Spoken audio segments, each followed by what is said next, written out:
everyone. Thank you for joining us. My name is Rachel, and I will be leading you through the Warren-Newport Public Library's class on Google Drive tools. Tonight's class is sponsored by the Friends of the Warren-Newport Public Library. It's a wonderful volunteer organization. If you are interested, there is more information about this group on our website at www.wnpl.info. So tonight we are going to be discussing how to use Google Drive and how to use the tools that you will find in Google Drive and what they can do for you. So this class does not require that you have a Google Drive account to listen to the video. However, we do recommend that you have a Google account, that's a Gmail address, in order to utilize the tools that we will be discussing this evening. So I'm going to go ahead and share my screen with you, and we're going to go ahead and look at what Google Drive looks like. So we're going to start by opening up Google. So you should be seeing my screen right now where I have a Google Drive account that I'm already signed into. You can tell if you are signed into a Google account because there will usually be an initial or a picture over here along the right-hand side in the upper right corner. Mine says W because I am signed in as Warren-Newport.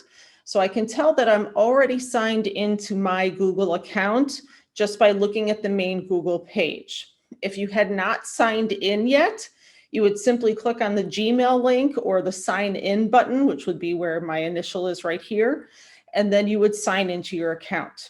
Now, if you have not signed into a Google account before, it will be the first part of your Gmail address, everything before the @gmail.com, and then whatever password you have registered with Google. So from the main Google search screen, to get to Google Drive, we're going to go to the 9-button box that is up here in the right-hand corner. This is always the tool that will get you to other apps and other services within Google. So I'm going to click that box, and what I have set up on my screen right now are some favorites, things that I use routinely when I'm using my Google account. I've got things like Google Search, YouTube, the Google Play Store, which is where you would go get apps, a news aggregator, the Gmail link, and so on. I can see further down here, there's this triangle. It's a little multicolored triangle, and it says Drive. This is where I'm going to go to get to my Google Drive account. So we click once, and it's going to open it and take us straight into Drive. Now, the first thing that you'll notice when we enter a Drive account is that if you've already created any files, if you've saved any files, they are going to immediately show up on your screen here in the center. This top row right here where it says Suggested, this will be files that you have used most recently. So it's going to be the things that you have opened and utilized most recently. Below that, you're going to have a list of folders, and then a list of other files, generally in alphabetical order, but you can sort them in a few different ways. They can be sorted by name, you can sort them by date used, and so on. And that sort tool is going to be over here at the right-hand side. Now, to begin using Google Drive, I want to point out a few quick shortcuts for you. Over here at the left, you'll notice it does say Drive. That's your main access to your Drive account. Just over to the right of that, there's a search box. This is not a regular Google search box. You won't be searching the internet, but if you type a search into this box, it will search all of the files that you have saved in Drive, no matter what format they're in, to search for text. So if you're looking for a file with a particular name or topic in it, but you're not sure what you saved it under, you can type a keyword into that search box, press search, and it's going to search all of your files in Google Drive for you. You also, just below that search box, have this My Drive link. This gives you a drop-down arrow and access to folders, files, and the different services available in Drive. Now, you can also get to those exact same services by clicking the New button. That's this brightly colored and multicolored plus sign in the upper left-hand corner that says New right next to it. This will be your main access point to most files and services within Drive. So remember the New button, you're going to be using that quite a bit. So let's get started looking at what we find when we go to the New button. As soon as we press that, we get the option to start a folder. This plus sign means we would be creating a brand new folder. We can do a file upload. That means we can take something from our computer and save it to our Drive account. Or we can go to folder upload. That would take an entire folder from our computer or flash drive or some other external saving device and move it to Drive. Now, if we move something from our Drive account to our computer or vice versa, from our computer to our Drive account, we're not actually working on the same file if we are in Drive or if we're on our computer. So keep that in mind. If I move a file from my computer into Drive and I work on that file in Drive, the original file on my computer has not changed. The file that I created and worked on in Drive has changed. The opposite is true. If I download something from Drive to my computer and make changes to it, it has not changed on my Drive account. They are two separate entities. There is a way that you can install an app that will allow your computer and Drive to communicate with each other. We're not going to cover that in detail today. However, that app is available to you. It's like offline computing. And you would be able to go into your Play Store and install that. And then things that you're working on online and offline will both get updated the next time you have an internet connection. So keep in mind that that is a possibility for you. For what we're talking about today, though, we will be discussing things that are just in our Drive account. So when we work on a file in Drive, we're only changing the file that's in Drive. Okay. So I'm going to go ahead and demonstrate for you how you would start a new folder in your Drive account and what that would look like. So again, from our plus sign up here where it says New, I'm going to click the New button and choose New Folder. That's what that plus sign means. As soon as I select that, I'm given the option to name this folder. So I'm going to name this our Drive class and click the Create button. Now, as soon as I do that, I can see right here, here's our Drive class. It shows up as a folder in my list of folders. Now, if I click on that folder, there's nothing in it. So it's going to show me that this is an empty folder. One of the neat things that you can do in Drive is you do have the option to just drop files here. So if I had already been saving a file or working on a file and I had it down here on my taskbar, I could use my mouse and drag it up here to the file drop box and it would upload it to that folder. However, I'm going to show you kind of the manual way to do this. So we're going to go back to my Drive. And I'm going to just pick one of my files that I have down here at the bottom. There's one here that's just called Rachel. I'm going to utilize this file. To move this file that says Rachel and put it into our Drive class folder, all I have to do is using my left mouse button, click and hold it down. I haven't let go of my mouse button. I'm dragging it up to where the R Drive class folder is. You can see there's like a little minimized version of that file attached to my mouse now. As soon as I let go, it's going to put that file into that folder. Now I can tell because at the bottom down here, it tells me Rachel has moved a file from Drive to our Drive class. So to see that file, I'm just going to double click on our Drive class, and there is my file right here. Now, if I've done that accidentally, or if I move the wrong file, I can simply right click on the name of the file while it's in that folder. And now I have a whole bunch of options that I can do with this file. I can go down to Move To, and I can select a new destination for that file. So if I didn't want it in our Drive class folder, I could choose Move To. And now I can pick where I want it. Right now it's in our Drive class, but I can go back to my Drive and say move it here. Now again, my Drive class folder is empty. I don't have any files in it. And I get this little status at the bottom left-hand side telling me that I moved that file. So again, we go back to my Drive. Here's all of my files back where they were, and here's my folder. So just to show you that one more time, to move a file from your Drive into a folder that you've created in Drive, You're going to left click your mouse button, drag it over to the folder and let go. That file will then be added to that folder. You'll get a little status message at the bottom left-hand side telling you that it did it for you. You even have the option to undo quickly if you want to. So that's pretty simple. You create a folder and then add whatever files you want to it.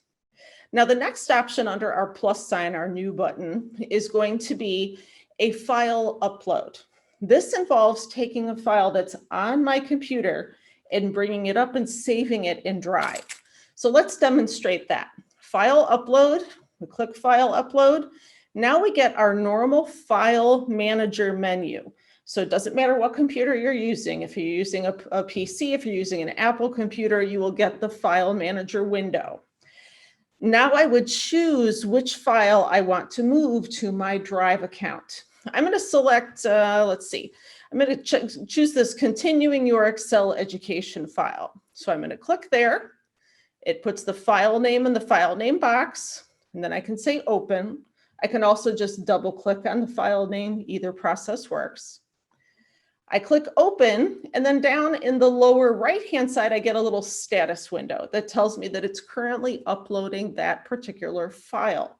So as soon as it's done uploading, it tells me that it's finished doing it. And I can actually see my new file right here, continuing your Excel education, is right here in my Drive list of files.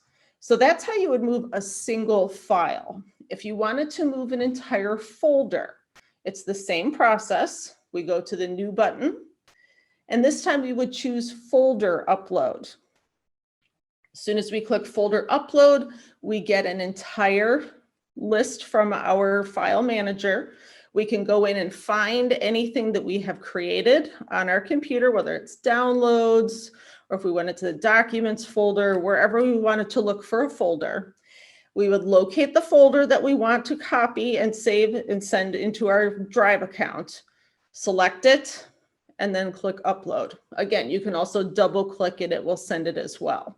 Now, if you choose a folder that has a lot of files, things like photographs or a very high density folder, it's going to take it a few minutes for it to transfer. So again, you will see that little status window showing up over here along the lower right-hand side, telling you if the file is not done uploading yet. And you will need to maintain an internet connection the entire time you're uploading files or folders. So that's how you would take something from your computer and put it into Drive. Now, the great part about Drive is that Drive is very compatible with most tools that you're going to find on your own computer. Whether you have a Mac, Apple computer, or you have a PC that's running Windows, most of the products that you have on your computer will be applicable and will work seamlessly with Google Drive. To show you all the different services that you have available to you in Drive, again, we're going to go up to that new button, to our plus sign, and I want to show you some of the products that are available to you in Drive. So when we click on that plus sign, again, we can start a folder or upload files and be able to use them here in Drive.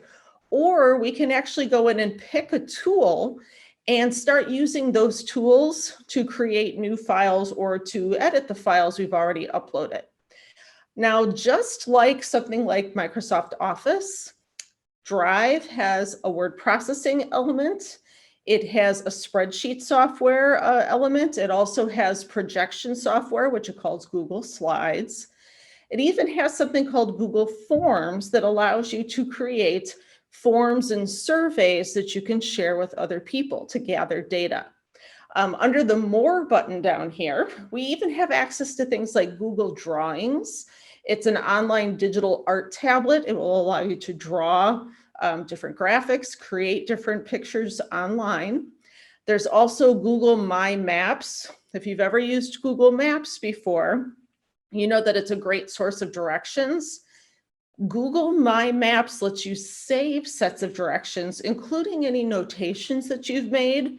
So if you want to save information about a trip or information about places that you'd like to go see, you can save that in this My Maps option to be able to go back and find those at any time and utilize them for trips, share them with other people, make further notations to them. There's also something called Google Sites. This is a really simple web tool, but will allow you to create your own websites. It's actually really a nice piece of software. It will create a very simple but very easy website for you to use. They're easy to update. You can upload your own pictures and graphics. That actually works pretty well, and it's all free. Now, the next option is going to be Google App Scripts. Now, this is a little bit more advanced, but if you have somebody that likes to create their own apps, things that you could use on a computer or on a cell phone, Google App Scripts will allow you to create your own apps, save them, and actually utilize them on whatever device you want to share them with. And finally, there's something called Google Jamboard. It's kind of an online project device that lets you share text, images, pictures, and then organize them with other people. So those are the different products that are available to you for free with your Drive account. All you need to get a hold of all of this is just going to be that Gmail account. And then once you're signed in, you get into this service and it's all here for you.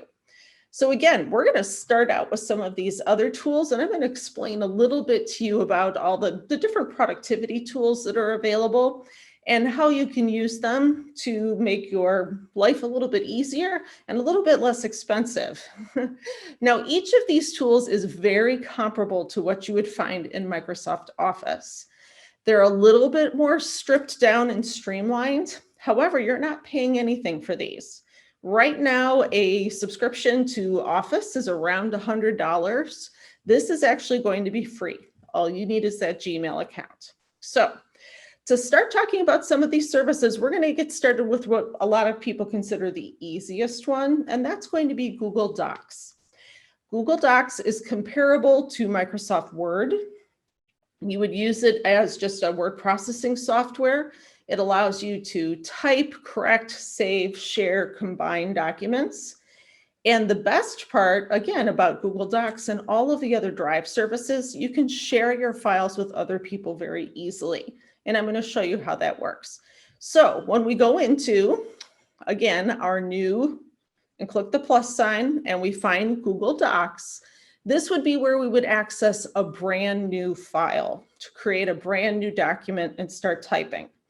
Now, if you'll notice at the end of Google Docs here, there is an arrow pointing off to the right. This is another little sub-menu that gives us a choice of how we want to use Docs. Do we want to start with a blank document, which is just going to be a blank sheet of paper, or do we want to start from a template? Now, a template is going to be a preset document that you can fill in your own information to, but it's already been formatted.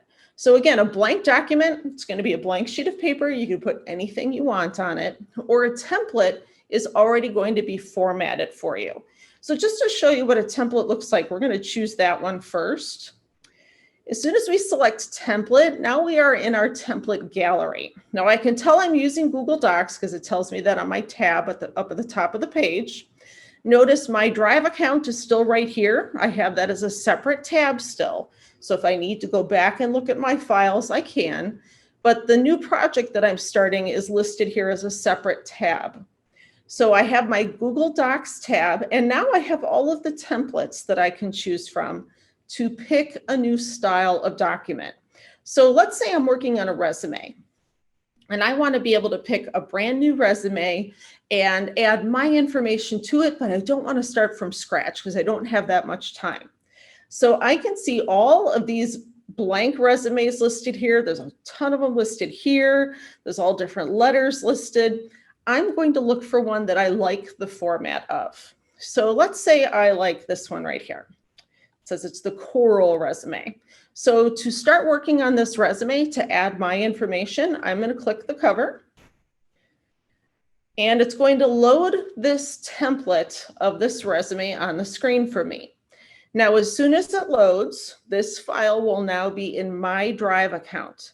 Currently, it's listed under resume, but up here, if I wanted to change the name of this file, though, I would click at the upper left side where it says resume, and I'm going to give it a different name. I'm just going to say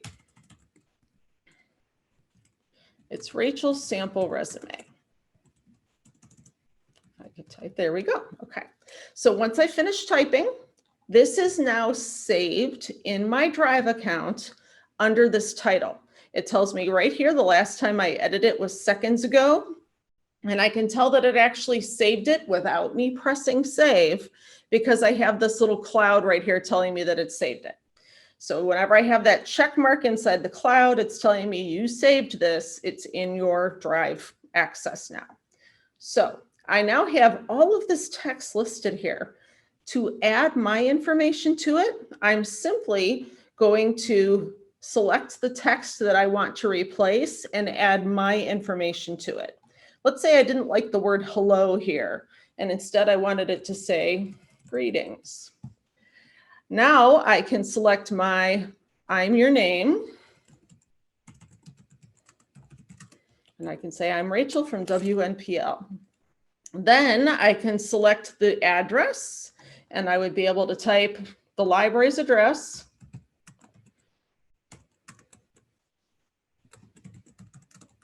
(224) Northrop Plain Road, and so on. I can fill all this out. I'm going to say that we're here in Gurnee. Give our zip code. Not 6. There we go. So I can finish entering whatever I'd like here, whatever contact phone number I'd like to have. I can enter my own email address and so forth. The nice part about a template is you're adding the information, but you don't have to format it. The information is going to go where the previous information was. You're just going to replace it with your own info. If there's something that you don't want to include in this resume, like let's say I don't like this greetings part, I can just backspace and delete. And I don't like the fact that it says I'm just going to delete that. I can delete any elements that I'm not happy with. I can even add things to it. If I wanted to say something else as a salutation at the beginning, I could add that. Or again, I can subtract anything from this document that I want. Now, as soon as I've added or entered anything into this document, it is automatically saved in Docs. This is as long as I have an internet connection. So if I now go back and close this file, I can see that I've got everything that I was just working on. I can find my sample resume is right here. This is the one I just created. So if I want to go back and look at it, I can go back and open it up. Here it is exactly as I left off with it. If I wanted to go back and see what this resume looked like when I first started with it, this little option right here where it says when our last edit was, this is our version history.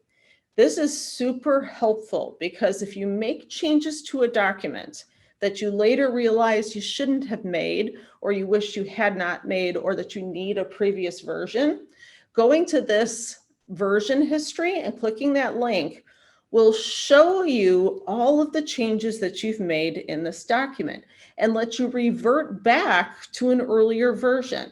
So let's say I had deleted all of this information. I deleted the hello, I'm your name, and so forth, but I decided I really want that back. And it's only going to do the version that I saved previously. But if I'd done this several times, I would actually have several different versions here. So if I want to go back to the version that I first started with, I can select that from my list here on the right-hand side and then go to restore this version. And that will be the only version that it leaves for me to work with. So I'm going to say that. Let's restore this version. It's telling me it's going to revert to the document that I had earlier. I'm going to say yes, restore it. Now I'm back looking at the original document with no changes. So again, if you've opened a file, you've made changes to it, and you really don't like the changes that you made, you can always click this edit link. It's your version history, and it's going to let you go back and pick a different version. Now, if I got rid of those changes and then decided I wanted to keep them, I still have that option here. I can keep going back and pick each version that I've worked with. So this is a really, really nice feature that you have available to you in Docs. It lets you go back and forth between different versions of a document. So you can have different versions for a lot of different reasons, but still save them all as a single document. Now, if you haven't used a tool like Microsoft Word before, a lot of these different headings here and the different tools on this toolbar might not be very intuitive for you. If you have used Word, though, you're going to recognize a lot of the links that you have on the screen here for editing. The nice part, just like in Microsoft Word, if you don't know what an icon does in the menu up here along our little ribbon, you can hover your cursor over it and it will tell you what that particular button does. So if you're not sure what this means, you would hover your mouse over it and it will tell you, oh, that's the redo button. If you're not sure what this is going to do for you, you hover over the B and it tells you, oh, this is bold. You'll also notice that it gives you the keystroke to do that. So instead of using what you have on your toolbar here, you would use a keystroke to bold instead. And it's the same keystroke that it would be in Microsoft Word. So if you are used to doing Control B to capitalize, or excuse me, to bold something, it's going to automatically let you bold it just by pressing Control B at the beginning of a word and then Control B again at the end of a word. So if you're used to those keystrokes, you can still utilize them here in Docs. Now, if I were to take this resume and save it to my computer, I'd be able to work on this in Microsoft Word, and I'm really not going to lose much in the way of formatting. There may be a handful of fonts that are not identical in Docs to what they are in Word and vice versa. But for the most part, you're really going to see that the documents don't change at all when you save them between one or the other. So that's really how Docs works. It's going to take a little bit of time to get used to it, just because, again, the menus are a little bit different than another word processing software. But again, this is free. So taking some time and investing some time in learning how this works for you is really going to be well worth it, because you can do a lot with this tool and it doesn't cost you any money to get it. So that's really how you would really create a document. Just to show you how you could share this with someone. When you're in any Drive tool, doesn't matter if you are in the Spreadsheet software, if you're in Slides with the presentation software, this information is going to look very similar. There'll be different tools within each different service, but for the most part, the entire the toolbar up here looks really pretty much the same. The word commands are the same, and most of the icons do similar things. If you do want to share this with someone, though, that information is always going to be up here in your right-hand corner, the upper right-hand corner. The greatest thing about working in Google Drive is that you can very quickly share a document with someone and you can give them different levels of access. You have the option to just share the document and let someone read it. You have the option to let somebody read it and leave their own notes on it, or you can give someone editing access to a document. That means that they're allowed to make changes to it, add to it. So it's a really great tool for collaborating across the distance with anyone.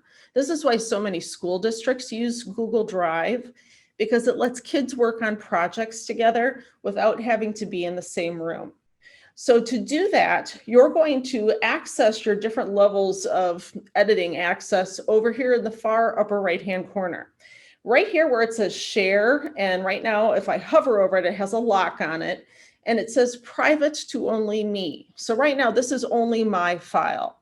If I click the share button, now I can choose who I want to share this with and what level of access I want them to have. So right now, if I were to share this, because I happen to be looking at it and I'm in editing mode, I can share this in editing mode with someone else. I can also say that I just want to go to viewing mode or suggesting mode. Viewing mode means they can just look at it or print it. Suggesting mode means that they can make suggestions or suggest edits for you, but it's not going to change the document. It's just going to leave a note. If you look like right here, as I move my mouse up and down the right side margin, I have a plus sign, and then there's a little green box with a pen. I can leave a note or suggest an edit using either of those. Or I can, again, leave it at editing, and it will allow whoever I share this with to fully edit this document. So I'm going to choose share. And I would simply add the email address of the person that I want to be able to edit this. So I'm going to share it with myself here at work. And I've put my own address in there. I've set myself as editor. I can, again, go back and say I only want to be able to view it or comment on it, but I'm going to leave it as editor. I can send a message with it saying, here you go. You can edit this now. It gives the name of the resume right here, and then I would simply hit send. And it is going to send my email here at Warren-Newport a copy of this document and give me full editing capabilities for it. And again, because I set it to be edited, I can now go sit at my desk and make whatever changes I want to this. If I want to share it with a coworker, I could share it with them and let them make any changes to it. So we are really able to work on the exact same document across whatever distance and both be able to truly contribute for it. Now, this process is the same whether I'm using docs or sheets or slides or any of the other products in Drive. So let me take you back and show you what that would look like. Now, again, I still have my Drive account open right here. If I click on the tab, I still have my resume open here in this tab, but I can go back to my Drive account and look at a different file. So I'm going to go to the new button, and this time I'm going to go to Google Sheets. Now, just like before, if I go to the arrow over here, I have the option to do a blank spreadsheet or from a template. I'm just going to choose a blank spreadsheet to show you what that looks like. But as soon as I start my new blank spreadsheet, I have a blank document, or actually it's a spreadsheet, a blank spreadsheet here without being titled. It says it's untitled. So first thing I'm going to do is click at the top and give it a title. So I'm going to call this July spreadsheet. And I've given it a name. Now I can go back and start entering whatever data I want to enter into this. I could go in and format it however I want it to be formatted. Just like any spreadsheet, you would add your data. If I wanted to start adding numbers, I could start by adding different information.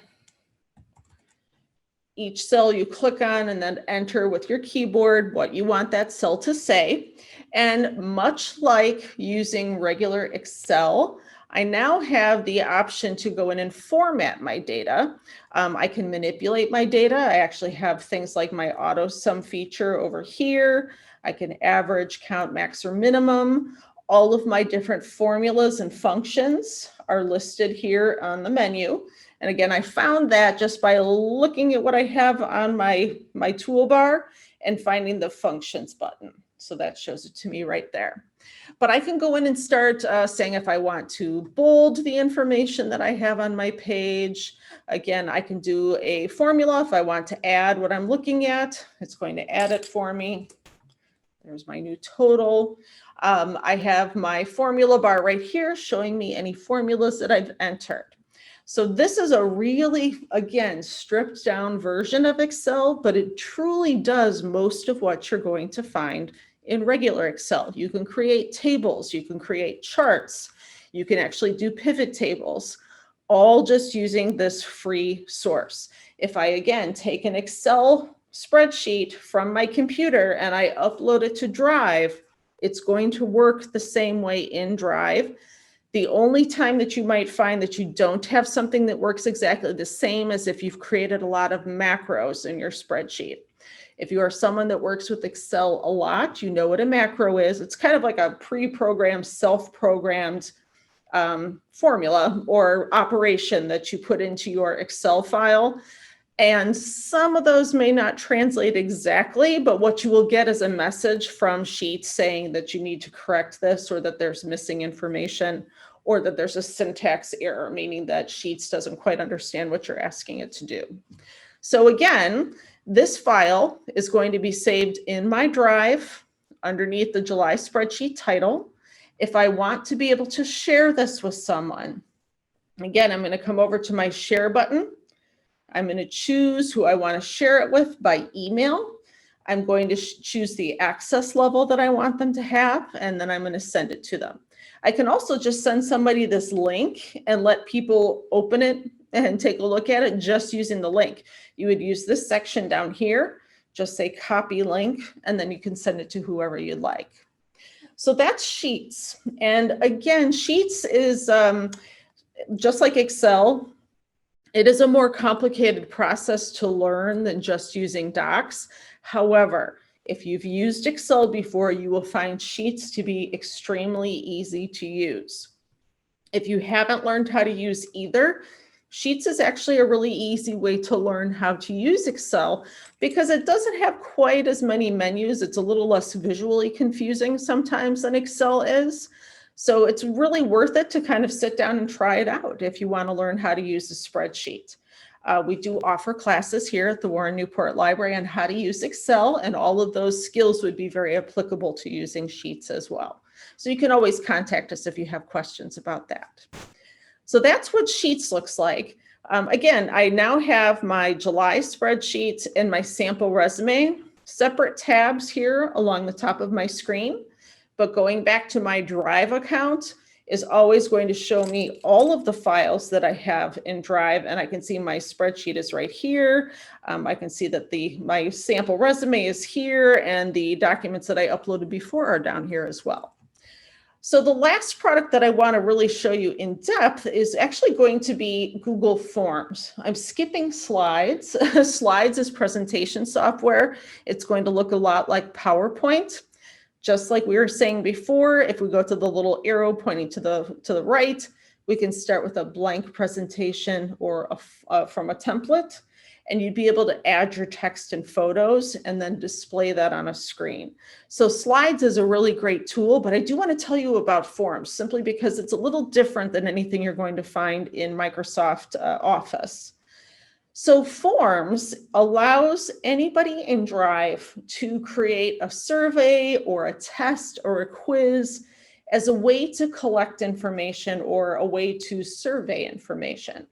So just like our other tools here in Drive, we can find forms, and then clicking on the arrow that goes to the right, we can choose a blank form, a blank quiz, or we can pick from a template again.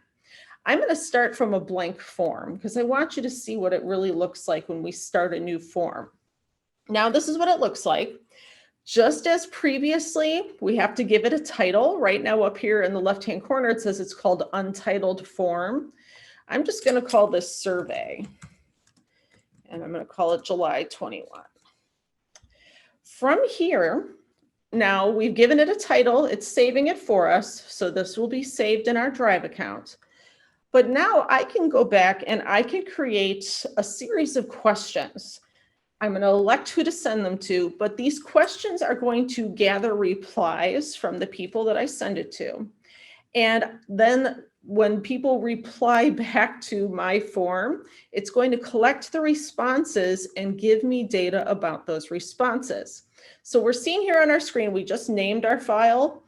And then here in the center, we have a section that says questions, and then a tab that says responses. Now, we haven't shared this with anyone yet, so we don't have responses, but you can see how we can set our questions here, and then after we get feedback, we'll be able to go back and see what those responses were. So when we're setting up our form, we've given it a title. We can actually go in and type a description. So if we wanted to give a set of instructions here, or a set of just information about why we're doing this survey, we'd be able to say whatever we choose to about it. We're looking for information about the library. We want your feedback, that type of thing. You would type that description here, and then your next step is going to be to start adding questions. So you can title your question. When you're titling your question, you can actually just say what the question is. If you wanted to ask, do you use the library? My typing skills are a little off. So, do you use the library?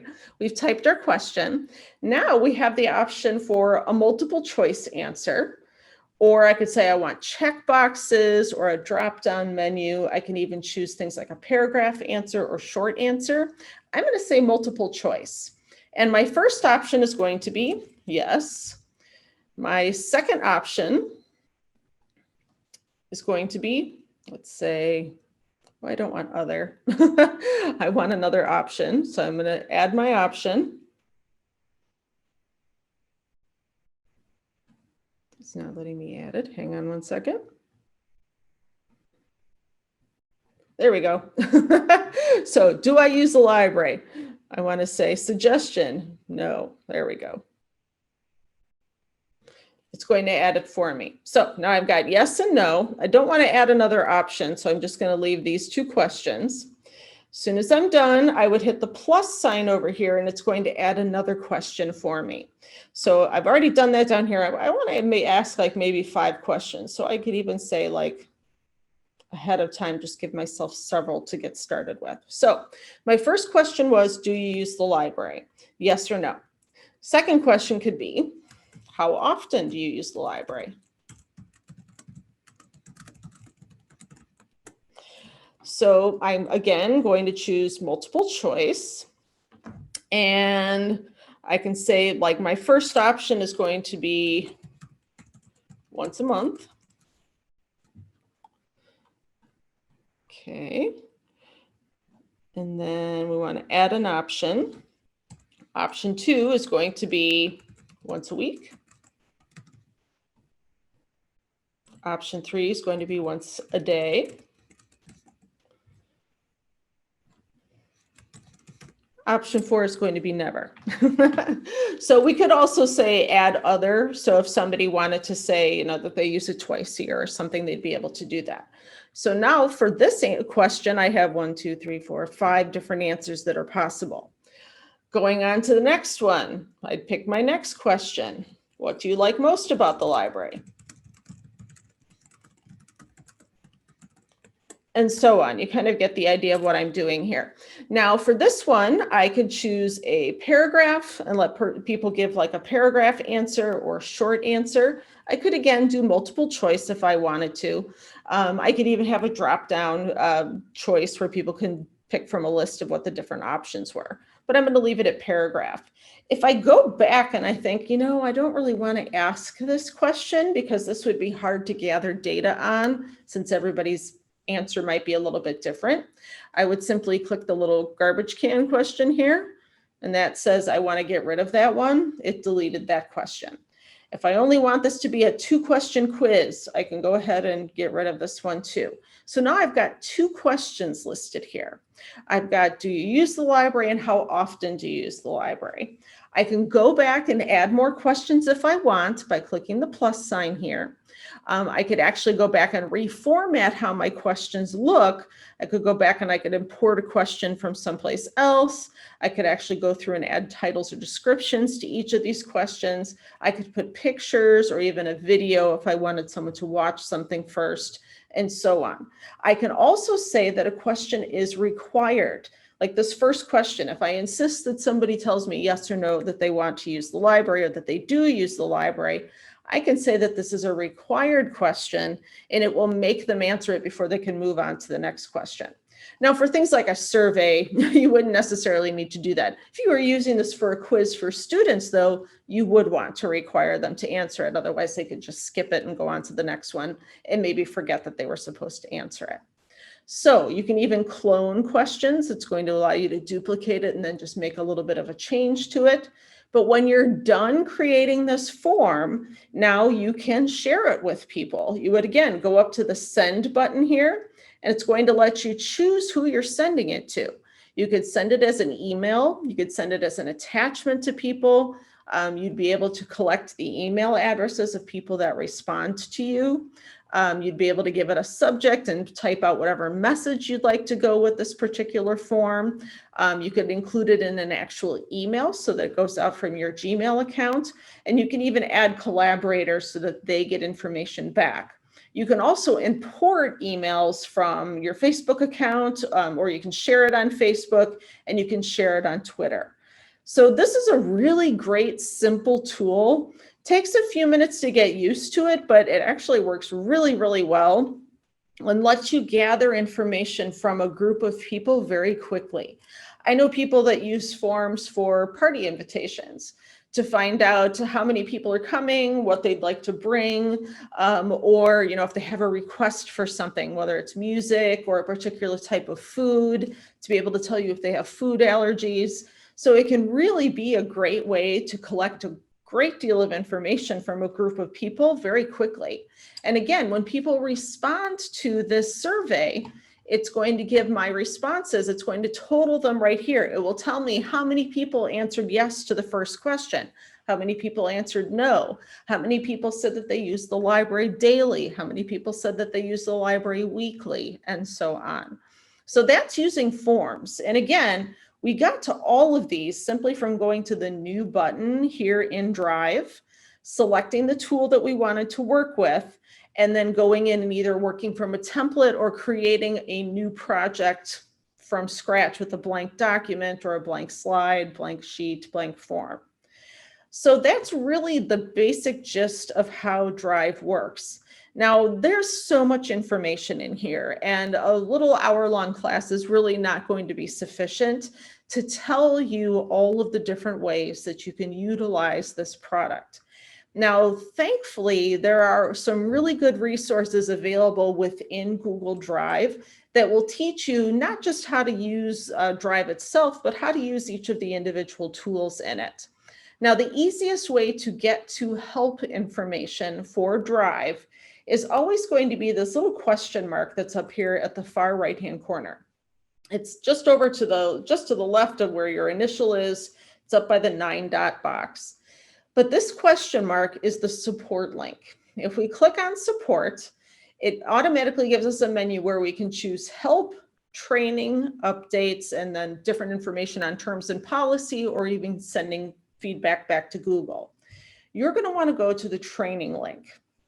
The help link is useful too, but for learning really more in depth, you want to go to the training link. So let me show you what that looks like. Clicking on that little question mark gets you to training within Drive. And from here, you can actually learn by product. So if you wanted to get started with Drive, there's a whole section on that. You can get started on switching from Drive to OneBox, how you switch from your C drive and get things to your computer. There's information on how you can have your computer and your Drive account communicate with each other so that you can live edit things both from your computer and your Drive account at the same time. There's lots of different information that goes through productivity tips. There's different business tutorials, how you can switch from Microsoft and use Drive exclusively. So there's lots of information on here. You can just click on one of the articles that you're interested in. There's a lot of great information in these cheat sheets down here. If we go to the Drive cheat sheet, it's really great because it shows you all the little shortcuts for how you can do things in Drive. It's going to tell you, what do you want to use Docs for? What do you want to use Sites for? What do you want to use Google Forms for? How do you work with files that are stored in Drive? It's much the same as what we just went over. It's just they're going to reinforce it for you and give you a little bit more background on it. How do you delete files? How do you go in and change files? All of this information is going to be available in that training link. So don't forget, you're going to be from your Google Drive account. Anytime that you want to get to that training link, it's going to be the question mark over here at the corner. Click support, choose training, and it's going to take you to that tab. Now, as I said before, there is a help option too. The help option is really useful if you're in a product and have a very specific question. Let's say I'm going to go back to my spreadsheet we were looking at. And let's say I'm creating this spreadsheet and I'm really not sure how to do something. Once again, I'm going to be able to go and find help. I'm going to go, I think I can get to it from here. If I want to go and get help for what I'm working on in my spreadsheet, I can actually go to the help button right here in my menu. It's actually spelled out this time. It's not going to be the question mark. It will be the question mark on the Drive main screen. But in my spreadsheet, it's actually the word help right here. I click there and I can search what's in the menus on Google Sheets till I find what I'm looking for. So if my question is, how do I underline something? If I type underline, it tells me right here, oh, you're looking for the underline option, which happens to be in my menu just under what I'm looking at here, but it would be right under here, but it tells me to look for this, look for underline. If I wanted to know how to do a table, it's letting me see, oh, you want to do a pivot table? Click here, and I'm going to tell you, it's going to give me the submenu that's going to let me tell Sheets what data I want to use in my pivot table.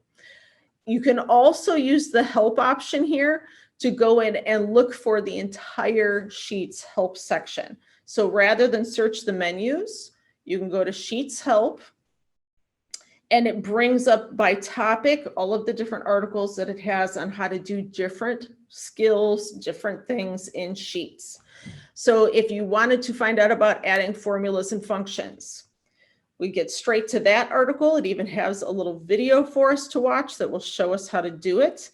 It has other links in here telling me if I'm doing it on my computer, on my Android, or if I'm using an Apple product. I can also come down and learn how to use a formula, and there's other options down here too, like nested functions. And again, we got to those simply by going to Help, Sheets Help, and then we can use the menu. We can either search help or we can look through what's already listed on here. And again, that's going to be available in any of these products. So if we're working on something in Docs, I'm looking at my resume, again, help option is right here. If I'm looking at Drive itself with all of those different folders, it will always be the little question mark. So that's really the basics of what we're going to go over this evening. I realize that this is an extensive amount of information, so it's okay to feel a little overwhelmed and feel like you need to maybe go back and either review this recording again or spend some time in Drive utilizing those help screens and just trying out some of the products that are available. If you have questions as you go through anything using Drive, you can always contact the library. We are always willing to help out at the Adult Services Desk. Please stop by and ask your question. You can also email the library. We have two different ways that you can contact us by email. You can reach out to askus@wnpl.info. That is the help contact information that happens to be on our website. You can also reach out to me directly. My name is Rachel, and you can reach me at rmurray@wnpl.info. So if you have a question, please reach out to either one of those or just stop by the Adult Services Desk.